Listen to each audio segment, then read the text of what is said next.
बिस्मिल्लाहिर्रहमानिर्रहीम अस्सलाम वालेकुम व्यूवर्स। अगर आप लोगों ने ओवरऑल पंजाब से पंजाब पुलिस में जिस भी पोस्ट यानी मेल फीमेल कांस्टेबल ड्राइवर या ट्रैफिक असिस्टेंट का तहरीरी इम्तिहान यानी रिटन टेस्ट देना है तो ये वीडियो आपके लिए हद से ज़्यादा इंपॉर्टेंट है, क्योंकि इस वीडियो में मैथमेटिक्स यानी रियाजी के बिल्कुल वही क्वेश्चन जो आप लोगों के टेस्ट में आ सकते हैं, पास्ट टेस्ट रिपीटेड क्वेश्चन इस वीडियो में फुल तफसील के साथ डिस्कस होंगे। तो वीडियो का बाकायदा आगाज़ करते हैं। Question number 100 centimetre equal dash metre, यानी इस क्वेश्चन में हमें यह बताना है कि 100 सेंटीमीटर में मीटर कितने होते हैं, 1, 2, 3 या 10।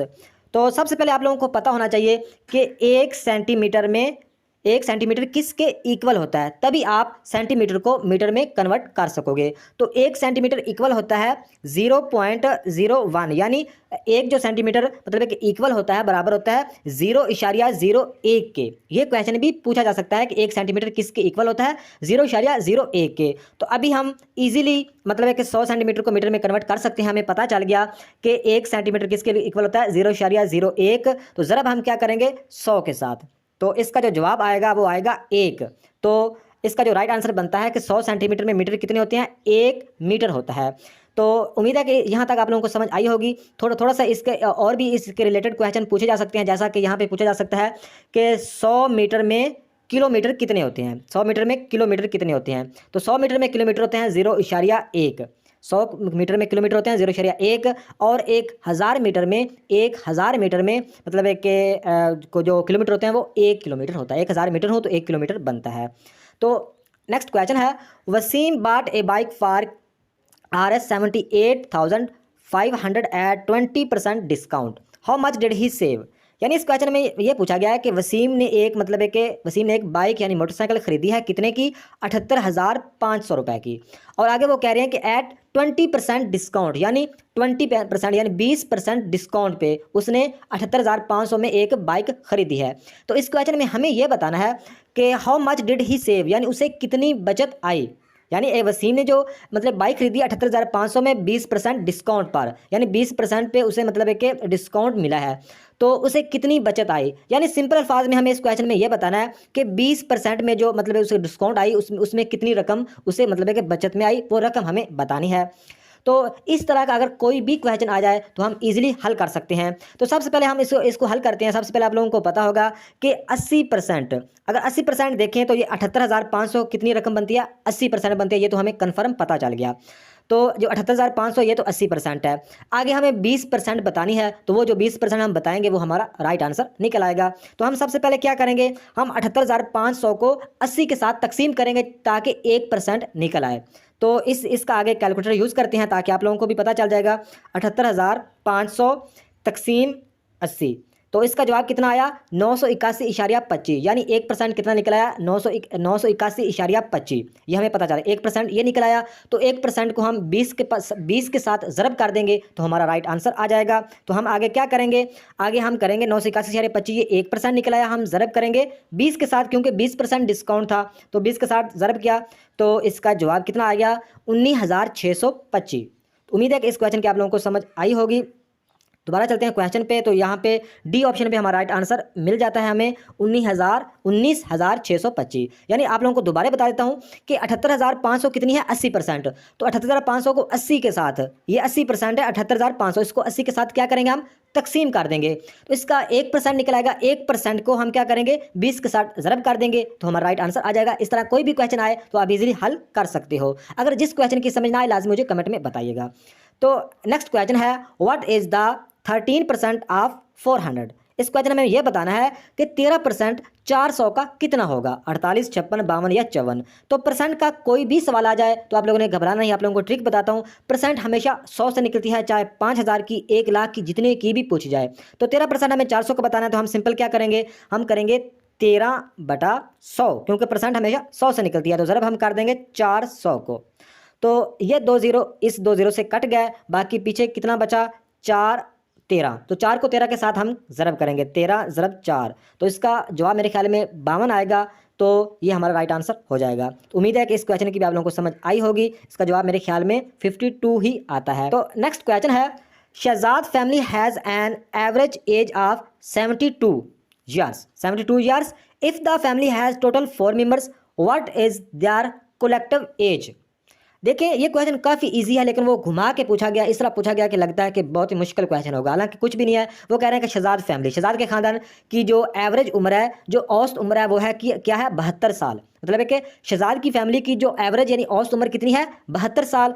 आगे वो क्या कह रहे हैं, आगे कह रहे हैं if the family has total 4 member, यानी वो कह रहे हैं कि अगर उसकी फैमिली के 4 मेंबर हों, तो उसकी फैमिली के 4 मेंबर हो, तो आगे कह रहे हैं हमें क्या बताना है, what is their collective age, यानी उसकी जो मतलब है इज्तिमाई एज, इकट्ठी एज, टोटल एज कितनी होगी। सिंपल क्वेश्चन है, इसमें कुछ भी नहीं है। हम इसको क्या करेंगे, उसकी जो एवरेज मतलब है कि उसकी जो फैमिली की एवरेज उम्र है 72 साल, तो उसके फैमिली कितने मेंबर हैं, 4 मेंबर हैं। तो हम क्या करेंगे, 72 को ज़रब करेंगे 4 के साथ, तो हमारा राइट आंसर आ जाएगा।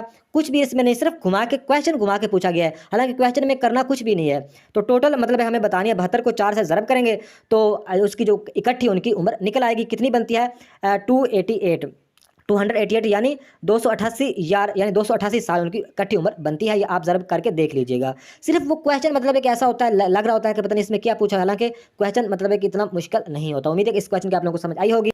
Next question, a car is travelling at speed of 90 kilometre per hour, in how many minutes will it cover 450 kilometre. यानी इस क्वेश्चन में हमें यह बताना है कि जो एक कार है वो ट्रेवलिंग करती है कितनी स्पीड से, 90 किलोमीटर की स्पीड पर आवर, यानी 1 घंटे में 90 किलोमीटर का वो फासला तय करती है। तो हमें इस क्वेश्चन में यह बताना है कि in how many minutes will it cover 450 kilometre, यानी कितने मिनटों में, हाउ मेनी मिनट्स कितने मिनटों में वो 450 किलोमीटर का फासला तय करेगी। तो इस तरह का अगर कोई भी क्वेश्चन आ जाए तो आप इजीली हल कर सकोगे, कोई भी फार्मूला लगाने की जरूरत नहीं, ना ही फार्मूला लगाने के लिए आप लोगों के पास टाइम होता है पेपर में। तो इसको हम क्या करेंगे, 90 किलोमीटर का फासला करती है पर आवर, यानी 1 घंटे में मिनट कितने, 60 मिनट होते हैं। तो हम क्या करेंगे, हम मतलब है कि सबसे पहले मतलब है कि 1 मिनट का फासला निकालेंगे कि 1 मिनट में वो कितना फासला करती है, फिर आगे इजिली सॉल्व हो जाएगा। तो हम क्या करेंगे, एक मतलब है कि 90 को 60 के साथ तकसीम करेंगे, यानी मतलब है कि किलोमीटर को आवर के साथ तकसीम करेंगे, सिंपल। तो ये मतलब है क्या होगा, इसमें 1 मिनट में किलोमीटर मतलब 1 मिनट में कितने किलोमीटर का फासला तय करती है वो निकल आएगा। तो इसमें इसका राइट आंसर बनता है मेरे ख्याल में 1/5, यानी 1 मिनट में 1/5 किलोमीटर का फासला करती है कार। तो आगे हमें क्या बताना है कि 450 किलोमीटर में वो कितना फासला करेगी। तो आगे क्या है, पिछले हमने जवाब निकाला कि 1 मिनट में 1/5 किलोमीटर का फासला करती है। तो आगे मतलब 1/5 किलोमीटर का फासला, ये भी किलोमीटर है, तो आगे 450 किलोमीटर बताना है। तो 450 के साथ हम क्या करेंगे, 450 के साथ हम 1/5 को मतलब है कि फिर क्या करेंगे, फिर तकसीम कर देंगे, तो हमारा राइट आंसर निकल आएगा। यानी अगर हमें मतलब एक किलोमीटर बताने हों तो हम क्या करेंगे, हम पहले मतलब है कि 1 मिनट का फासला निकालेंगे, उसके बाद जो फासला निकल आएगा, तो यहाँ पे 1 मिनट का जो फासला निकला है 1/5, तो 450 के साथ फिर तकसीम कर देंगे, तो हमारा राइट आंसर आ जाएगा। अगर हमने किलोमीटर बताना है तो हमारा राइट आंसर बनता है कितना, मेरे ख्याल में 300 मिनट इसका राइट आंसर आता है। तो आप हल करके देख लीजिएगा। अगर ज़रा तकसीम करूँगा तो वीडियो काफ़ी लंबी हो रही है। तो देखिए, अगर ये तो किलोमीटर पूछा गया है, तो पहले हमने तकसीम किया, 60 को 90 के साथ तकसीम किया, फिर हमने जो उसका जवाब है उसको 450 किलोमीटर के साथ तकसीम किया, तो हमारा जवाब आ गया 300 मिनट। इस तरह का क्वेश्चन एक और तरह से भी पूछा जा सकता है कि एक कार ट्रेवलिंग करती है, स्पीड उसकी इतनी ही है 90 किलोमीटर पर आवर, लेकिन हमें यहाँ पे बताने होंगे कि 30 मिनट में वो कितना फासला करेगी। यहाँ पे किलोमीटर नहीं पूछे, यहाँ पे उन्होंने ये पूछ लिया कि 30 मतलब कि 30 मिनटों में वो कितना फासला करेगी। यानी 1 घंटे में तो फासला करती है 90 किलोमीटर, तो 30 मिनटों में वो कितना फासला करेगी। अगर ये हमें बताना हो तो सेम पहले हम तकसीम ही करेंगे, यानी पहले हम किलोमीटर ही निकालेंगे। तो 90 को 60 के साथ तकसीम करें तो जवाब कितना आता है, 1/5। तो 1/5 को हम क्या करेंगे, 30 के साथ ज़रब कर देंगे। 1/5 को 30 के साथ ज़रब करेंगे तो हमारा मतलब है कि मिनट का पता चलेगा कि इतने मिनटों में वो फासला करेगी। मतलब है कि अगर ये मिनटों में पूछा जाए तो मतलब है कि आप लोगों ने ज़रब करना है। अगर मतलब है कि उन्होंने मिनट पूछे हों, यानी किलोमीटर मतलब किलोमीटर बताए हों और मिनट पूछे हों, तो हम तकसीम करेंगे, पहले भी तकसीम दूसरा भी तकसीम। तो यहाँ पे अगर उन्होंने मिनट दिए हों यानी 30 मिनट दिए हों तो फिर हम ज़रब करेंगे। उम्मीद है कि इस क्वेश्चन की आप लोगों को समझ आई होगी। नेक्स्ट क्वेश्चन है, for anti clockwise rotation direction of angular velocity. यानी इस क्वेश्चन में हमें यह बताना है जो एंटी क्लॉकवाइज रोटेशन की डायरेक्शन होती है, मतलब रोटेशन डायरेक्शन होती है एंगुलर वेलोसिटी, तो वो मतलब उस क्या होती है, नेगेटिव होती है, उस पर पॉजिटिव होती है, जीरो होती है। यानी घड़ी की मुखालिफ गर्दश के लिए कौन सी रफ्तार की सिमतें होती हैं, नेगेटिव या पॉजिटिव। तो आप लोगों को पहले बता दूं कि एंटी क्लॉकवाइज और क्लॉकवाइज क्या होता है। मिसाल के तौर पर ये एक घड़ी तो आप लोगों ने देखी होगी, टाइम पीस, यहाँ पे 12 होता है, 6 होता है। तो आप लोग जो इस तरह से सुइयाँ चल रही होती हैं 12, 1, 2, 3, 4, 5, ये होती है क्लॉकवाइज। अगर मुखालिफ सिमत में सुई एग्जाम्पल के तौर पर चले 12 से 13, 14, 15, 16 या 12 से 11, 10, 9, 8, 7 मुखालिफ चले तो वो होती है एंटी क्लॉकवाइज। तो अगर एंटी क्लॉकवाइज रोटेशन होगी तो फिर उसमें एंगुलर वेलोसिटी क्या होगी, पॉजिटिव होगी। एंटी क्लॉकवाइज होगी डायरेक्शन, मतलब रोटेशन डायरेक्शन होगी तो फिर वेलोसिटी क्या होगी, पॉजिटिव होगी। अगर सिर्फ एंटी क्लॉकवाइज सिर्फ क्लॉकवाइज होगी तो फिर उसकी रोटेशन और डायरेक्शन एंगुलर वेलोसिटी उसमें क्या होगी, नेगेटिव होगी। तो ये आप लोगों ने रट्टा लगा लेना है या जो भी करो उसे याद करो। अगर एंटी क्लॉकवाइज होगी तो फिर पॉजिटिव, अगर क्लॉकवाइज तो फिर नेगेटिव। तो नेक्स्ट क्वेश्चन है, zero is a dash number. तो इस क्वेश्चन में ये बताना कि सिफर एक डैश नंबर है। तो सिफर क्या है, आड नंबर है, इवन नंबर है, होल नंबर है या नन ऑफ दीज। तो आप लोगों को बता दो कि जीरो एक रियल नंबर है। जीरो एक रियल नंबर है क्योंकि इसमें पॉजिटिव नेगेटिव जीरो ये सारे मतलब है कि इसमें इसका किरदार होता है। जैसा कि आप लोग ये इस बात को आप मतलब रटाई लगा लो कि जीरो एक रियल नंबर है। लेकिन आप लोगों को ऑड नंबर के बारे में पता होना चाहिए कि ऑड नंबर होता है 1, 3, 5, 7, 9, ये सारे क्या हैं, ये ऑड नंबर है। यानी जो ताकतदार के सिर्फ वो ताकतदार के जो होते हैं वो मतलब ये समझ लो 1, 3, 4, 1, 3, 5, 7, 9, 11, 13 ये सारे क्या हैं, ये ऑड नंबर हैं। इवन नंबर होते हैं 2, 4, 6, 8, 10 और होल नंबर के बारे में आप लोगों को बता दूं कि होल नंबर होते हैं जो मतलब है कि 0, 1, 2, 3, 4 यानी जीरो से स्टार्ट जो हो रही हूँ वो होल नंबर होते हैं। और जो नेचुरल नंबर होते हैं जिसमें जीरो नहीं होता, 1, 2, 3, 4, 5 सिर्फ मतलब है कि होल नंबर जिसमें जीरो भी ऐड होता है, जीरो के साथ सारे मतलब 1, 2, 3, 4, 5। और जो नेचुरल नंबर होते हैं उसमें जीरो नहीं होता, बाकी नंबर होते हैं 1, 2, 3, 4, 5। तो ये आप लोगों को पता होना चाहिए कि जीरो क्या है, जीरो रियल नंबर है, REL रियल। जीरो क्या है, रियल नंबर है। तो ऑड नंबर के बारे में आप लोगों को पता चल गया 1, 3, 5, 7, 9 और इवन नंबर 2, 4, 6, 8, 10 मतलब जुफ्तदार। होल नंबर, तो होल नंबर और नेचुरल नंबर क्या है, होल नंबर में जीरो भी ऐड होता है, 0, 1, 2, 3, 4, 5, 6 और नेचुरल नंबर में जीरो नहीं होता, 1, 2, 3, 4, 5। तो उम्मीद है कि इस क्वेश्चन की आप लोगों को समझ आई होगी। तो नेक्स्ट क्वेश्चन है, an angle measuring less than 90 degree is called. यानी एक एंगल को मेजर किया जाए less than 90 degree, less than 90 degree, तो इसका राइट आंसर होगा अक्यूट एंगल। जो लेस देन एंगल मतलब कि मेजर किया जाता है उसका जो मतलब उसको कहते हैं अक्यूट एंगल। तो ये आप लोगों ने रट्टा लगा लेना होगा। आगे आप लोगों को एंगल 3 एंगल बता देता हूँ, काफ़ी इंपॉर्टेंट सारे जितने भी इस वीडियो में क्वेश्चन है सारे मोस्ट इंपॉर्टेंट रिपीटेड क्वेश्चन है। लेकिन जो इंग्लिश और मैथ के क्वेश्चन अक्सर मतलब रिपीट नहीं होते, लेकिन उसके मिलते जुलते ही क्वेश्चन आते हैं। तो आप लोगों को कंसेप्ट भी आप लोगों को पता होना चाहिए, तभी मैं थोड़ी बहुत कोशिश करता हूँ कि आप लोगों को कंसेप्ट ही दिया जाए। जैसे देखें कि जो लेस देन 90 डिग्री अगर मेजर किया जाए तो उसका राइट आंसर होगा अक्यूट। अगर मेजर किया जाए 90 डिग्री तो वो होगा राइट, और होगा अगर मतलब है कि मोर देन 90 डिग्री तो वो होगा ऑब्ट्यूज। तो ये आप लोगों ने इसको रटा लगा लेना होगा कि यहाँ पे क्या पूछा है, लेस देन पूछा है, लेस देन 90 डिग्री तो इसका जवाब होगा अक्यूट एंगल। तो अगर सिर्फ 90 डिग्री होता, 90 डिग्री अगर पूछा होता, लेस देन नहीं पूछा होता, तो इसका राइट होता राइट एंगल। अगर मतलब है कि मोर देन तो मोर ऑब्ट्यूज एंगल। तो उम्मीद है कि इस क्वेश्चन की आप लोगों को समझ आई होगी। तो नेक्स्ट क्वेश्चन है 6/4 प्लस 2.5 इक्वल। यानी इस क्वेश्चन को हल करना है कि 6/4 जमा 2.5 इक्वल, तो इसका कितना जवाब आएगा। तो मतलब है कि इस तरह के बेसिक क्वेश्चन मतलब है कि ब्रैकेट्स वाले भी आ सकते हैं, सिंपल क्वेश्चन आएंगे, ब्रैकेट्स के अलग भी आ सकते हैं। जैसे कि आप लोगों को थोड़ा सा बता दूं कि सबसे पहले हम अगर ब्रैकेट्स में आ जाए, सबसे पहले हम बड़ी ब्रैकेट्स को, फिर दरमियानी ब्रैकेट्स को, एंड पर हम छोटी ब्रैकेट्स को हल करते हैं। अगर ब्रैकेट्स ना हो तो फिर सबसे पहले हम क्या, तो सबसे पहले हम तकसीम को हल करते हैं, फिर ज़रब को, फिर जमा को और फिर नफ़ी को। तो यहाँ पे क्या हुआ है, सबसे पहले मतलब यहाँ पे एक तकसीम की लामत है और एक जमा की है। तो हम सबसे पहले क्या करेंगे, हम तकसीम को हल करेंगे। तो 6/4, 6 को 4 के साथ तकसीम करेंगे। 4 एकम 4, 6 में 2 4 निकाले तो 2.0, 4 5 20। यहाँ पे जवाब आ गया 1.5। तो 1.5 यहाँ पे आ गया, जमा करना है 2.5 के साथ, 1.5 जमा करना है 2.5 के साथ। तो इसको जमा करेंगे 5 5 10 0 आ जाएगा 1 हासिल। तो इशारे बाद में लगाएंगे 2 और 1, ये 2 और 1 3, 1 और 4। तो यहाँ पे इशारे लग जाएगा, तो इसका जवाब कितना आया, 4 आया। तो उम्मीद है कि आप लोगों को इस क्वेश्चन की समझ आई होगी। बी ऑप्शन राइट है, इसका राइट आंसर होता है 4। तो नेक्स्ट क्वेश्चन है, which of those sets is not binary. यानी इनमें से कौन सा सेट बाइनरी नहीं है, ये हमें बताना है। A option, B option, C option. तो बाइनरी के बारे में आप लोगों को पता होना चाहिए। बाइनरी में आप लोगों को पता होना चाहिए कि 0 और 1, बाइनरी जो डिजिट होता है इसमें 0 और 1 मतलब ये होते हैं। ये आप लोगों को पता होना चाहिए। ये मतलब है कि बेसिकली कंप्यूटर की अपनी लैंग्वेज भी है, ये भी आप लोगों को पता होना चाहिए। मशीन लैंग्वेज इसको बोलते हैं, लो लेवल लैंग्वेज। तो ये कंप्यूटर की मतलब है कि अपनी मशीन भी है, बाइनरी लैंग्वेज। तो बाइनरी जो लैंग्वेज होती है वो 0 और 1 पर मशीन होती है, 0 एंड 1 पर नहीं, 0 और 1 पर। ये आप लोगों ने याद रखना है। तो इसमें ए ऑप्शन हमारा राइट होगा। 50 40 30 ये मतलब बाइनरी नहीं है, बाकी 0 ये भी बाइनरी है, ये भी, तो नन इसका जवाब हो नहीं सकता।